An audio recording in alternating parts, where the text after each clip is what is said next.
This is I'm Peter Baverso. I'm a PMI DC member for the last, actually since 2009.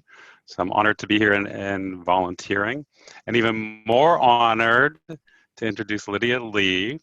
I met Lydia a few years ago at the College Board where she was leading part of the Agile transformation. She's a luminary in the Agile space. She's brilliant, inquisitive, tenacious, and really loves to understand her customer and has a long history of product. She's currently the Chief Operating Officer and Transformation Coach for Paxil LLC. So she's on deck every day with our friends at Freddie Mac, helping to support their Agile transformation.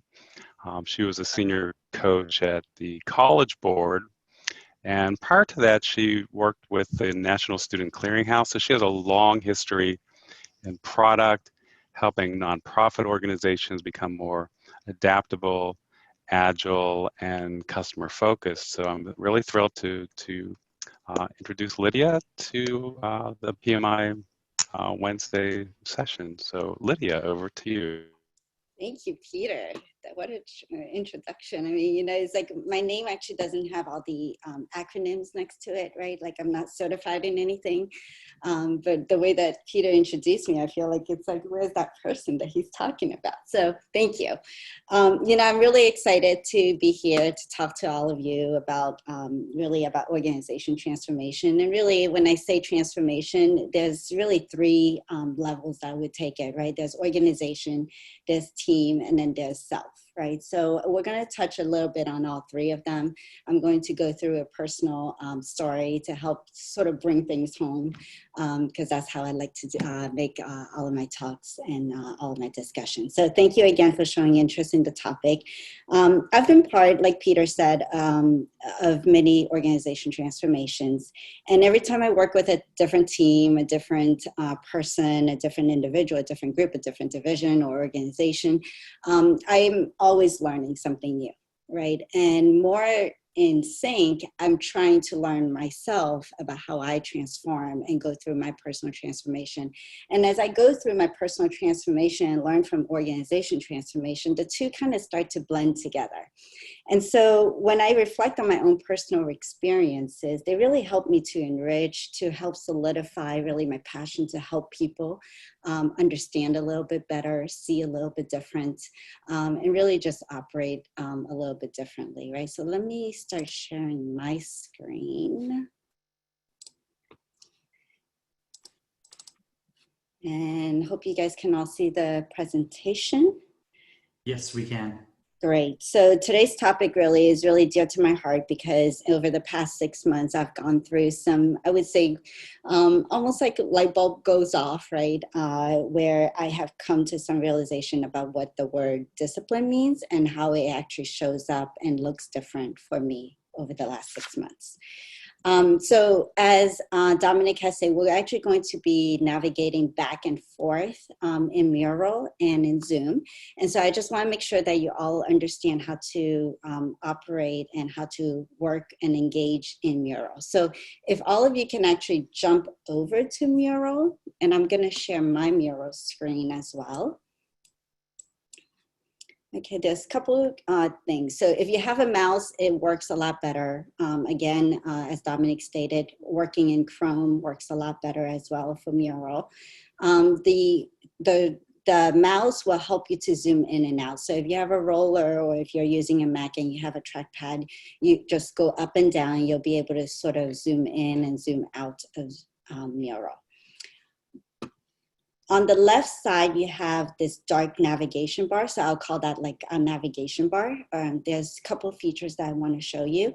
The folded sticky will allow you to take a text box and add it anywhere in Mural, which is drag and drop. You can pick a sticky note, a square, a rectangle, or a circle. The other one that I wanted to show you on the left navigation bar is this star-shaped icon where you can actually search for stuff, right? So if I type in like emoji, you can look for a bunch of emojis and you can drag and drop, and we will use that feature as well. Okay, so just to make sure that we all are able to navigate in Miro, I wanted to kind of kick us off with three activities using, oh, that's interesting. Okay, using Miro. So the first activity is going to be moving the stickies that you see in the Energizer box into the vase. Okay, so I'm going to give you 30 seconds to go ahead and do that. And I'm going to start the timer and go. Well, you guys are fast. Maybe we just have a lot of people. You guys don't even need 30 seconds. I think you guys just need like 10.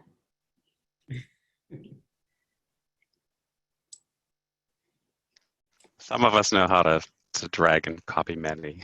Yeah, seems like it. 5 seconds left. Can you guys do it? Can you move all of the stickies? Time's up. All right, that's great. So now we know how to move stickies. That's awesome. Second activity I want you guys to do is create a new sticky. So again, it's in the left navigation bar. In the folded square, you're going to be dragging one, or if you double click in the area that you want to create the sticky, you'll be able to do that. So we're going to do that in 15 seconds. Create at least 4 stickies.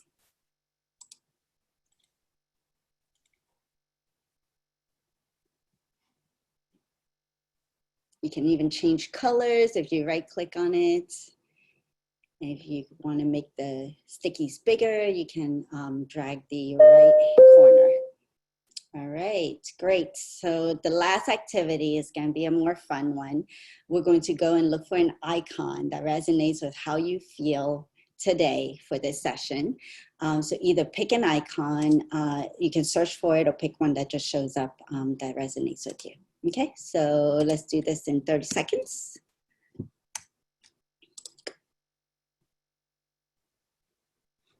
And maybe make your icons a little bit bigger. Yeah, I like whoever put the heart one. Ooh, I like the thumbs up. Ooh, wine glasses. Peter, is that you? How'd you guess? Can't wait to have wine with you again.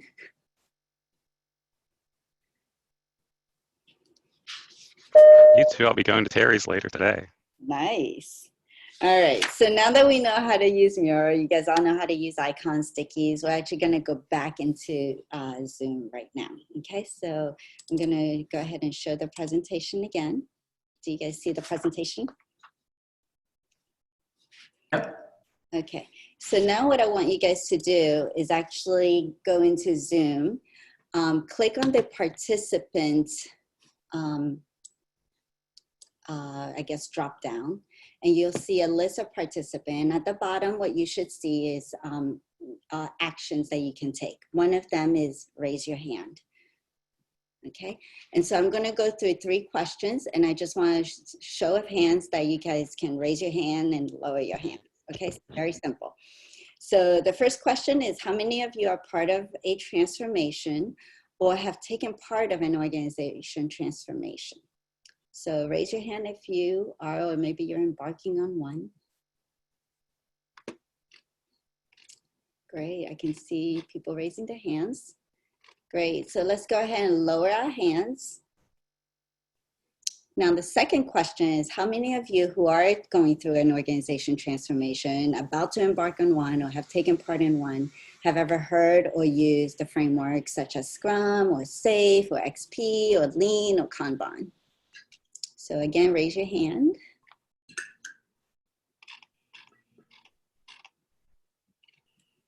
That's great. So for those who aren't raising their hands for these, I'm guessing you just really want to hear about discipline.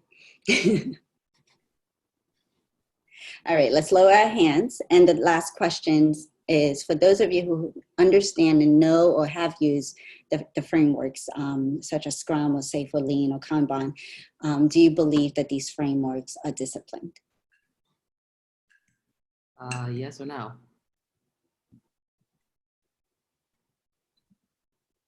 Who was I? It was that you, Gary? It was Jerry Washington. Oh, great. Do you want to elaborate a little bit? I haven't raised my hand. I didn't raise my hand. I'm sorry. Oh, okay. All right, great. So everybody can lower their hand now. This is Peter. I might say that the frameworks are disciplined, but the people that are, implementing them may not be. Sure. Or maybe over-disciplined in some aspects too, right? Yes. So now that we're all a little bit familiar with Mural and Zoom, let's go ahead and get onto our topic for today. So you guys all came to hear about discipline, whether it's important, if it's a key ingredient for successful transformation. And sort of, I can come in and just tell you what I think, right? But I think that you probably want to hear from each other and maybe have a better discussion. So now I'm going to invite you back into Mural.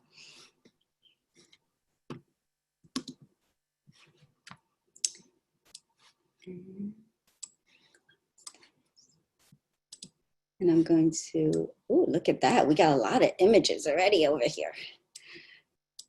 So I'm going to go ahead and invite you guys to help me answer the box 1 question, okay? And so box 1 question asks, what does discipline mean to you? How does it show up? And what does it look like? What does it feel like? For this activity, you can either pick a sticky note, pick an icon, or go out to the web and find an image that resonates with how you would answer this question. I'm going to give you guys 1.5 minutes to do this activity, okay? Have fun, be creative, come up with something that will make me laugh while I clean up the other boxes.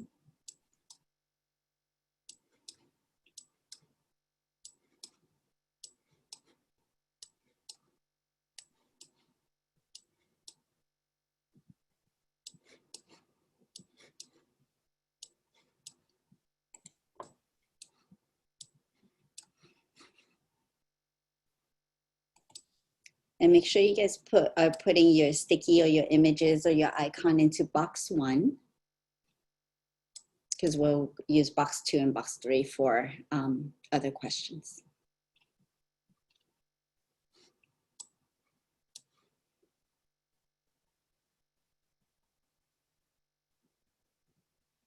Oh, I love that. Make your yes, yes.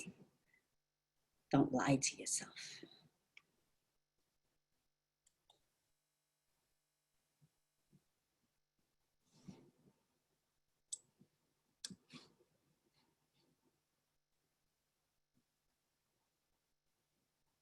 Coordination, communication, be committed. Oh, I like the chain.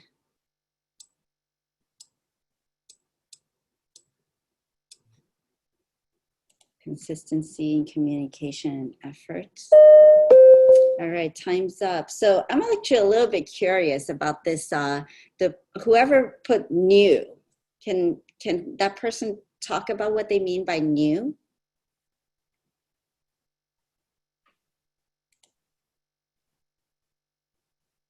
Nobody wants to claim new?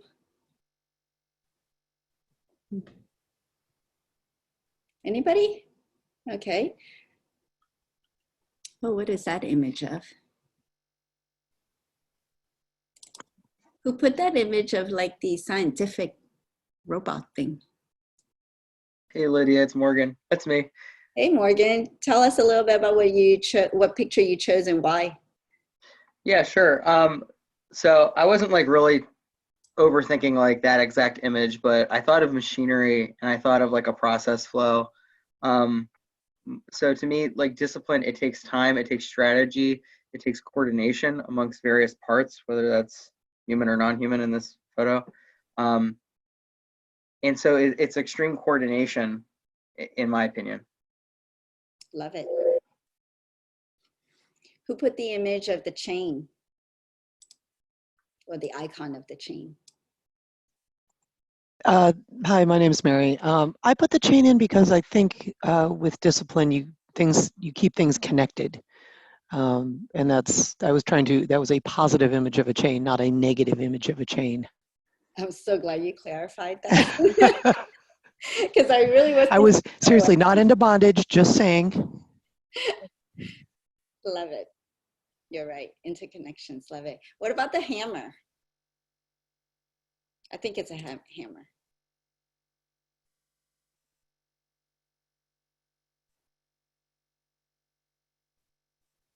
Anybody owning up to the hammer? All right, so I see a lot of Marine Corps, Navy. That would be from me. This is Peter. So I worked with the Marines for a decade, and when I think about positive discipline, I think of my friends in the Marine Corps. How does And I was click happy, so I was adding lots of images without meaning to. a lot of copy and paste? So tell us a little bit more maybe about the Marine Corps and what discipline means to them and what it looks like. It's funny you should ask. So I was thinking about your presentation today, and I thought, well, you know, there are 14 leadership traits for the Marine Corps, for Marines, and I thought discipline must be one of them, and guess what? It's not actually. But I went through them because that discipline is in their kind of in their soul. But a couple things that came up were bearing, the ability to look, talk, and act like a leader, whether or not these manifestations actually indicate your feelings, integrity, uprightness of character, sound moral principles, tact, the ability to deal with others in a manner that will maintain good relations and avoid offense, saying the right things at the right time, and decisiveness. So I think those particular characteristics or traits of leaders, and courage, of course, require discipline. So you really need to be kind of embodied as a leader. And that's not something that just happens without having discipline. Mm-hmm. I like it. Thank you, Peter. So I wanted to talk a little bit about making the easy things easy, right? Disciplines in part means in part making the easy things easy. Who wrote that one?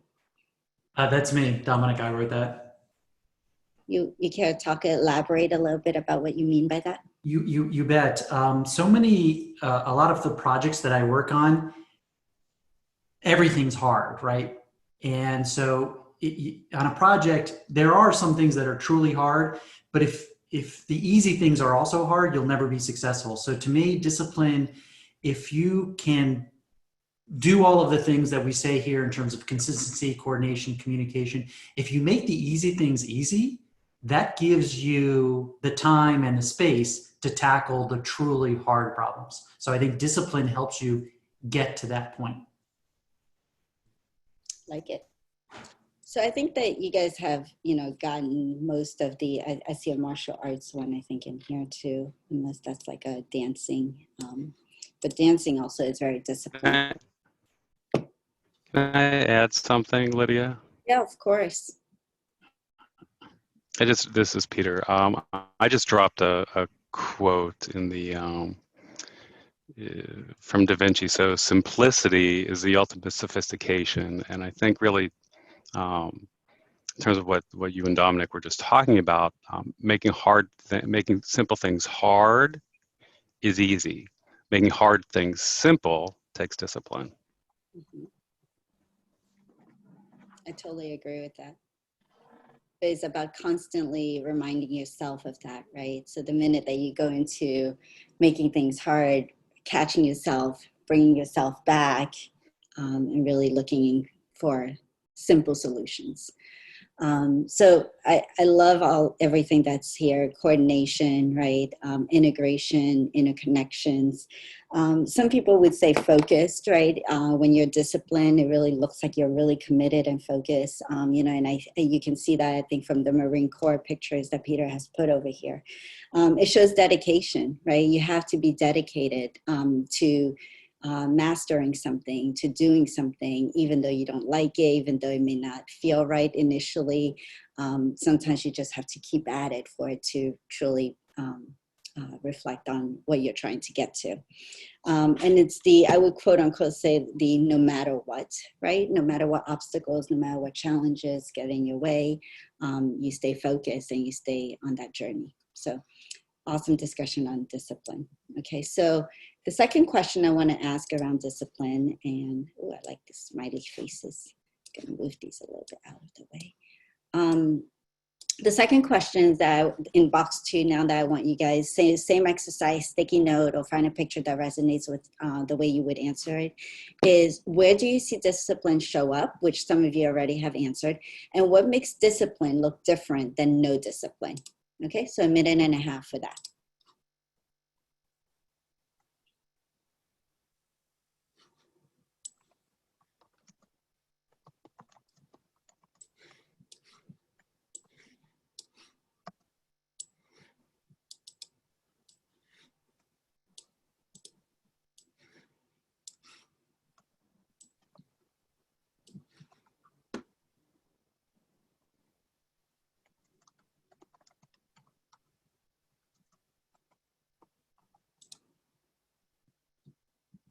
Daily stand-up meetings.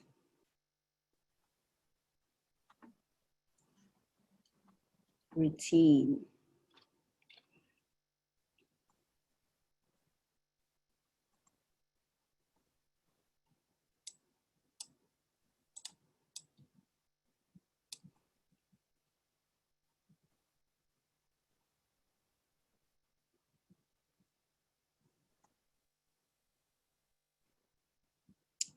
Also help answer that second question in box 2, what makes discipline look different than no discipline?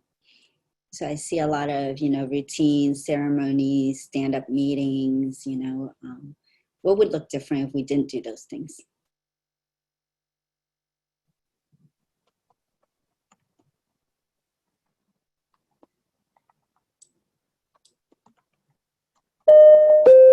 All right, so let's talk a little bit about this one that I'm interested in. Discipline produces results. Who wrote that one?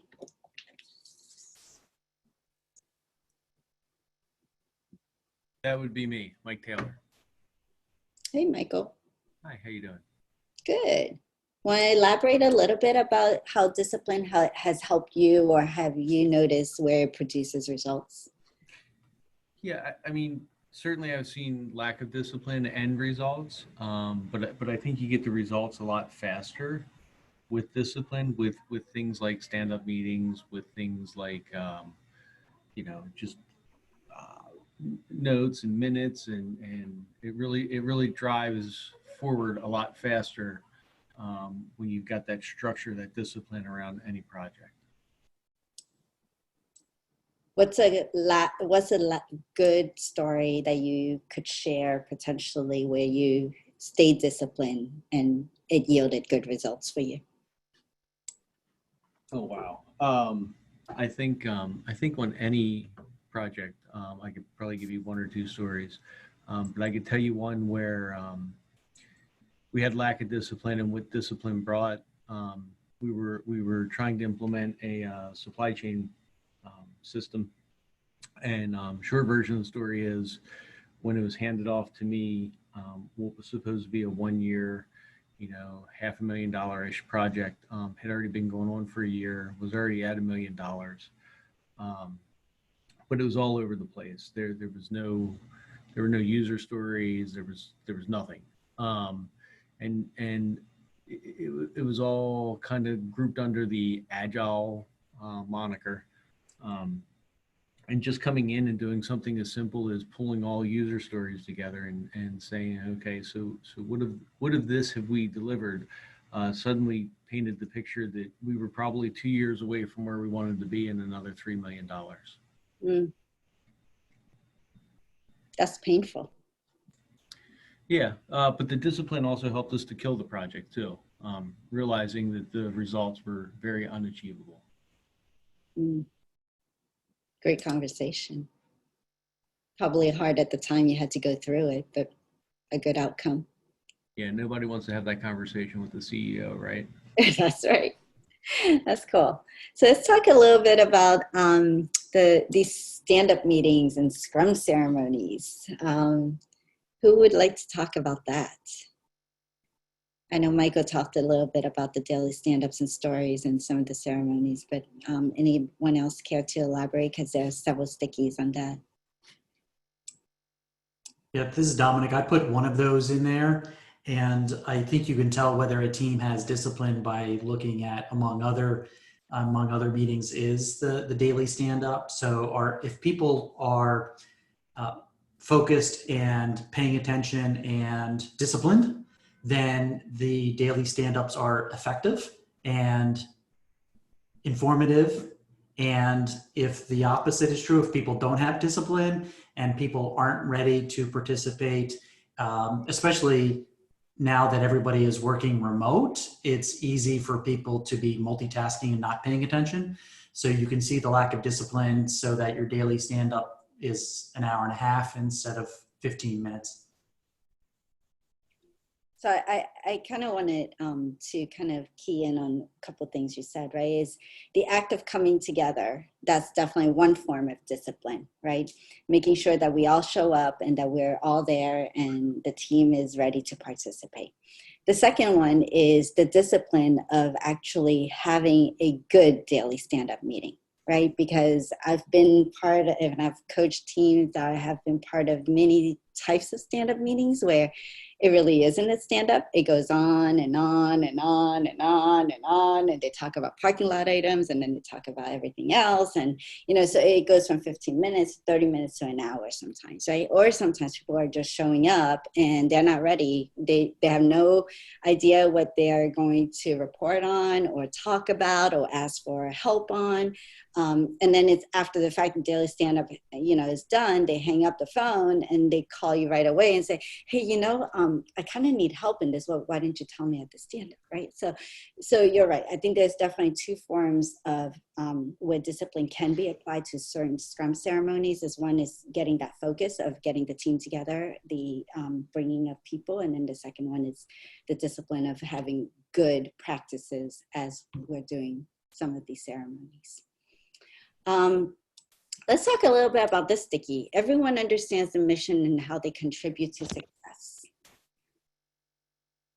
That was me. I think if everybody understands the big picture and how they fit into the big picture, how they contribute, then you'll come up with lots better ideas than just a couple of people trying to put together a plan and executing and just telling people what to do. Yeah. So it's a lot more effective. Yeah, I definitely love the mission and contributing to success, right? So when I hear the way you talk about it, I hear about purpose, mission, vision, right? Sort of something to kind of hone everybody in on. Tell me a little bit more about how discipline would show up in terms of understanding the mission. Maybe you have a story that you may want to share about how a mission brought people together toward discipline. One project I was on, we were tasked, we had to put together a test plan, which was a very big encompassing project going to another country and doing process improvement across the multiple organizations. And normally a couple of people put together that plan and then, people are briefed and they go out and do their thing. However, this time I brought everybody together and we all talked about it. So we all understood the big picture. And then I tasked individuals to put together the plan. And once we finished and submitted it, the program office says the best one they've ever read because it was unique and it met the mission and all that kind of stuff instead of people just copying and pasting from old plans. Copy and paste. I love it. Great story. Thank you. So, the question was, where do you see discipline showing up, right? And there's a lot of places. Peter had talked about sort of the Marine Corps, military, right?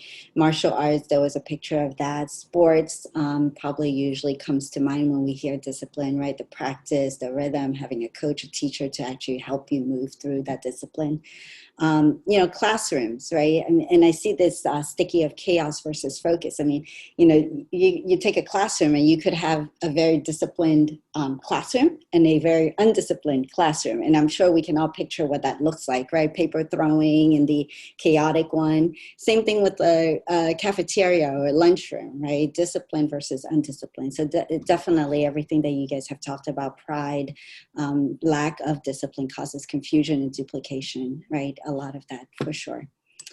So let's go on with the third question now that I want you guys to help answer. In box 3, what happens to discipline when you leave it unchecked? And what happens if you have too much discipline? Is there such a thing as over-discipline?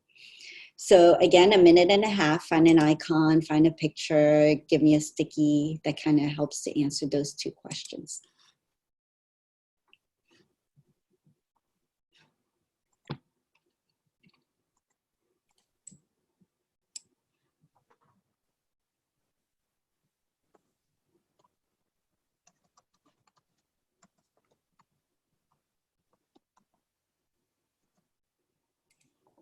Oh, I love the picture of the stacking rocks. I don't even know, that's gotta be real. That's like unrealistic.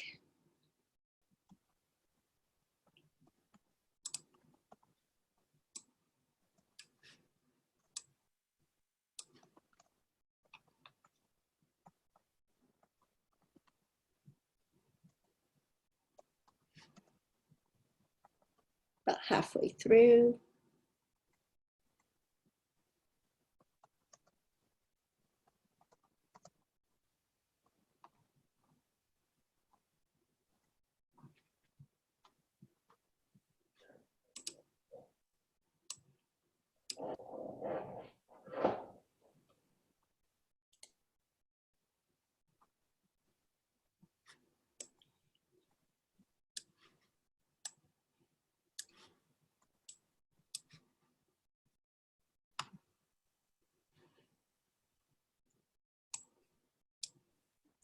Oh, definitely innovation. All right. This sticky caught my eye. Oh, whoever put that last picture up, we're going to talk about that. But let's talk about this black circle here that says too much discipline can leave you not open to change. Who put that up? And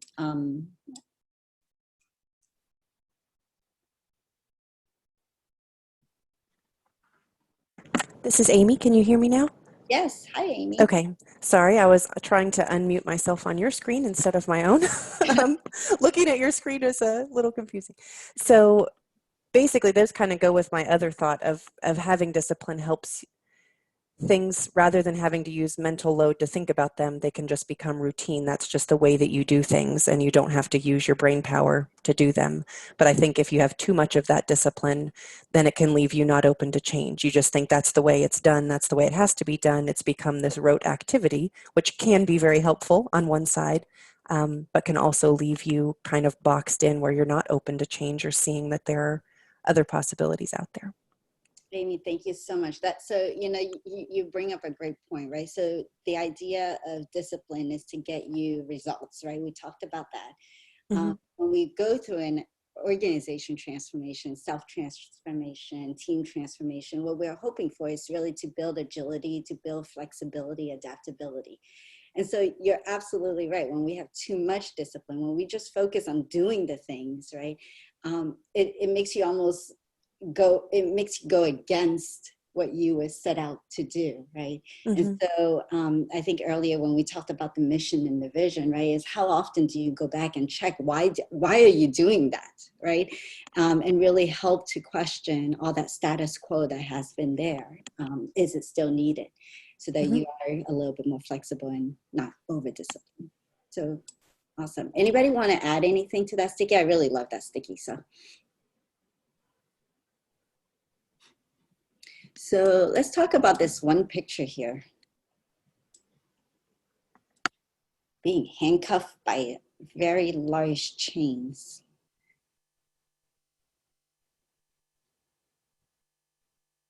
Nobody wants to own up to that? That's a great image.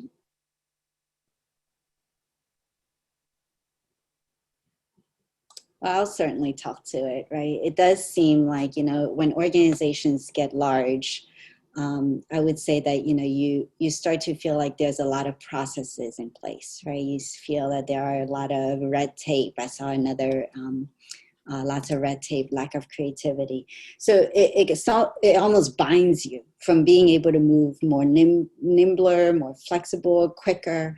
And again, it defeats the purpose of mostly organization transformation. So you do feel like you're being handcuffed in chains because you want to go faster, you want to do certain things, but you have to go through all these approval processes, right, just to get something done. Sometimes even just to get access to, let's say like a tool like Mural within your organization takes like 3 service desk tickets to be able to get access to it. And so how nimble are we? Is that discipline over disciplined goes unchecked? That's exactly what happens. So anybody else has a good story to share about over discipline?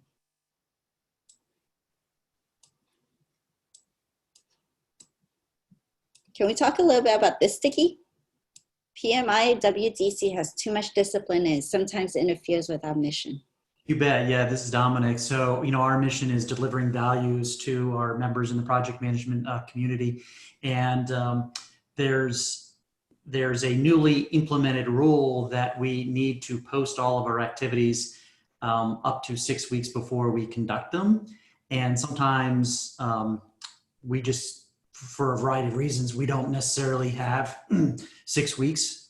And so, for example, this session was scheduled in July, but we couldn't do it in July because we missed the deadline by 3 days. And it just seems like that's a very rigid process that interferes with our mission of delivering value to our members. Love it. What can you guys do about it? Is there anything you guys can do about it?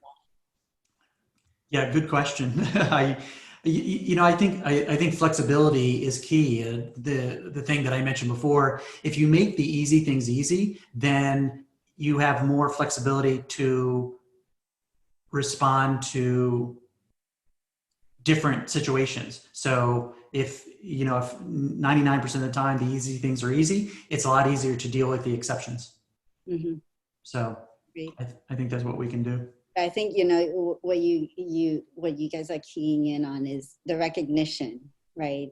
That you are over disciplined, that there is too much red tape, that there is too much interference, right? Interruption, disruption, whatever it is, right? And so recognition is definitely one. And it's self-reflecting back on the mission, right? Which we talked about earlier too, is, that's going to make you make clearer decision, more precise decisions, and probably better decisions at the end, right? So agreed. And just for a time check, Lydia, we've got 15 minutes. Yep. Thanks. So I'm going to go ahead and go back into Zoom now. Go back here. So we talked a lot about discipline. Going back to the question I asked earlier, right? Many of you have been part of transformation. I would say most of you going through it. I saw a lot of raised hands about using frameworks such as Scrum and SAFe. We talked a little bit about the ceremonies, right? And so, yes, Peter said, these frameworks are very disciplined. They have ceremonies, they have cadences that have claimed to lead to successful changes and transformation. But as we just explored together, right, if you just do the practice and if you just get together, are you really achieving what you're trying to do? Are you achieving what you're set out to do and to be? There are lots of benefits, as we've seen, about discipline. There are good things that come. There are results that we yield and that we generate. So the question is really then, is discipline the key ingredient for a successful transformation?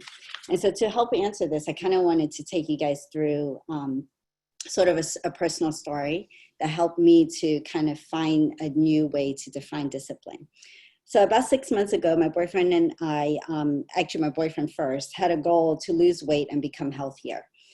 Through his process, he started counting calories, about intake and about exertion, so how much he was exercising, how much he had to eat, how much he could eat, down to the level where, I looked at him, and when I was helping him to prep his meals and actually weighing his food, I'm like, okay, these 2 grams isn't going to kill you, right? Just eat it, right?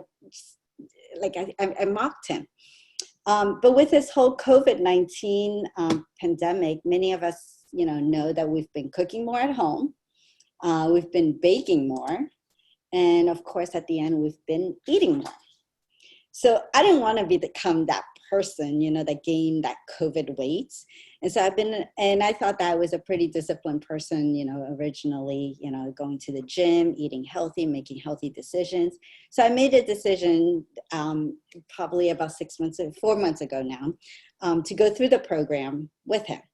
So I started using his spreadsheet to really calculate how much food I should take, how much I was exercising. We were doing intermittent fasting, calculating macronutrients percentages, right? So I couldn't go above my 75, 25 or whatever, right? I had a new profound way though, going through all of that, of looking about discipline, right? I mean, just imagine this. It took me longer to weigh my food, to plan my meals than it did to cook them. So I started looking at discipline in really 3 different ways. And 3 words sort of come to mind, right? Self-control, self-monitor, and self-reflection. So when I think about self-control, I had to hold myself back from going into the pantry to grab that cookie. I had to really be diligent in following the plan that I set forward. But then I had to know, was I doing the right thing? And so how I did that was through self-monitoring. I weighed myself daily. I looked at my glucose levels. I took my ketones level. I checked my body fat percentages, and I looked at my skeletal mass muscles, right? So I needed metrics. I needed a way to measure myself to know if the changes that I was making was actually good for me. And at the end, I actually needed to do a little bit of self-reflection, right? When things didn't work, why am I gaining weight instead of losing weight? Why am I, eating more of carbs than I thought I had planned out to do? I needed to go back and really see what had happened against the numbers that I had put in. And then I had to make adjustments, right? So if you think back about the conversations that we had about what discipline is, where it shows up, and what happens if you don't reflect on it, is that it becomes rigid, it becomes strict. You look like you're in handcuffs, right? So same thing with this diet program. It really helped me to really focus on these 3 aspects. And it helps me to actually look at transformation in these 3 aspects as well. So I saw results, right? Major results. In 2 weeks of doing this new regime, I lost about 4 pounds. And as you guys can see me on video, I'm not a big person, right? And since I've started the program, I lost 15 pounds. I weigh less now than I did when I was in college. But something happened in the last 2 weeks. I started cheating, okay? I saw great results. Why would I cheat? Why would I cheat on myself? So I really started asking myself why. If discipline got me to the results that I wanted, why would I give up, right? So it's the same thing with organization transformation. If I'm hitting my goals, if my numbers look right, if my metrics look right, is it working? Why am I not seeing a bigger change? Why am I still feeling stressed? Why is the organization still have all that red tape? So I came to this realization that losing weight was probably not my end purpose, right? It wasn't that mission that I was looking to do. It felt great to get to those goals. It feels great now that my clothes fit better. But ultimately, I'm not going to sustain it. I know it. I'm going to the pantry like 10 times a day now. So, which led me to really think about what my true purpose was in going on to this regime. And it is truly to have a true, well, good, balanced diet so that I can build up longevity. So once I got that mission in my head, right? So we talked a lot about mission and sort of focusing on that and then not focusing on discipline. I pick up that wine of the glass of wine, or I pick up a cookie, and I have to consciously now make a decision. Is it good balance? Is it a good choice that I'm going to make? Is it going to help me get closer to what I want to get to? And so maybe I take the glass of wine and I have to exercise a little bit more the next day, or I have to not drink wine the next day. If I eat the cookie, I may have to go out for a 30, 40-minute walk in addition to what I already do in terms of exercise. If I eat that extra slice of bread, maybe the next day I have to actually make a change to actually compensate for what I've done to myself and to my body. But at the end, it's my choice against a mission, a vision that I've set forward. So as you can probably tell from where all this is going, right, is that I don't believe there's truly only one key ingredient to having a successful transformation. I really believe that you have to have a strong purpose, right? Create a purpose that actually can live on no matter what the interruptions are, no matter what the disruptions are, and have commitments. As long as you have a purpose, your journey to that purpose can be long. It can live forever. It can go on, potentially beyond you. So be committed to the journey, no matter what. Believe in your purpose. Keep moving towards it, regardless. And then have the discipline. Not the discipline to be rigid or strict or to follow a process that doesn't mean that it's not meant to be, right? But have the discipline to truly reflect, to keep trying new things, and really to self-motivate yourself towards that purpose. If you think about transformation being hard, right? I mean, you are who you are. You believe what you believe. You think everything that you do based on your past experiences over X number of years of your life, right? So change is hard. Transformation is hard. If you yourself, transformation is hard, imagine how hard it is for an organization that's been there for decades, you know, to potentially imagine a new future. And so be patient, have commitment, but really help the organization to set the purpose of why they actually want to transform and want to change. With a strong purpose, the right amount of discipline, and a purposeful commitment toward that, anything really is possible. So Peter gave me a great introduction in the beginning, right? And I just wanted to kind of reform who I am based on my purpose, my commitment, and my discipline, right? My purpose hasn't changed over the last 5-6 years, ever since I came to this new realization of what I wanted to do in life. It's really to help people unleash their potential, because at the end, I really do believe that the investment in people will help to build a stronger self, a stronger team, a stronger organization, and stronger communities. My commitment is that I will stop. I will give you my time. No matter how busy I am, no matter how I should, you know, what I'm doing or in the middle of doing, if someone needs me and I see that I can help them to see life, the choices that they're making, the decisions that they have to make in a different way, I will stop. And then my discipline is really to be curious, to keep learning from myself, to keep learning from all of you, to keep learning from every interaction that I go into, to keep an open mind, right? To truly reflect on my experiences so that I may be able to become a better me, so that I can help the world become better. So I want to thank you all for coming to engage with me, to listen to me, to talk with me. And I leave you with these 3 books that really have helped me to really set a strong purpose, to really love learning about people, and really to stop my own bad habits. And so these 3 books really helped me to create that unimaginable future that I talk about. So I have 2 last asks of you today. One is, please go back to Mural, and I'm actually going to be opening up the 3rd box, the last box, which is the reflection box. And what I want you guys to do is just help me to leave some notes, right? What you thought about this session, whether or not you would recommend this session, what I could have done differently, whether or not you like Mural, whether you like navigating back and forth in Mural, if you learned something, if you didn't. And then the second ask, the truly last ask is connect with me via LinkedIn, right? I hope that I at least inspired some new way of thinking through discipline, of looking at organization changes, of just, you know, being. And I hope that, you know, if for anything else, if you don't want to talk about discipline, you want to ask me about my diet, I'm open to that too. So LinkedIn to me, and I hope to hear some of your stories very soon too. Thank you. Thank you very much, Lydia. A couple of things for our participants. Again, the PDU forms will be emailed to you. Jamie, if you can make the PDU form available in the chat window as well, perhaps you can do that.